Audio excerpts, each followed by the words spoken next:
Hello and welcome to another LinkedIn tutorial. Today we're going to learn how to change our phone number on our LinkedIn account. We're going to go straight to the point. Before we do that, make sure you like the video, subscribe to the channel. It helps tremendously to create new content, so thank you very much in advance.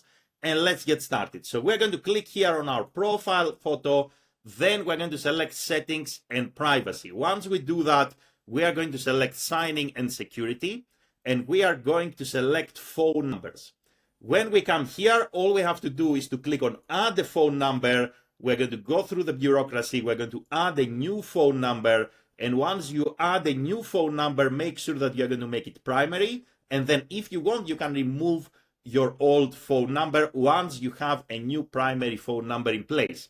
The steps are exactly the same on mobile devices. Same thing, you click on your profile photo, you go to settings, you go to signing and security, phone numbers, and you are going to proceed like that. That's it for this video. Let me know if you have any questions in the comments below. If you want to work with me, there are links in the video description. Thank you very much for watching and have a great day in any time zone. Bye everyone.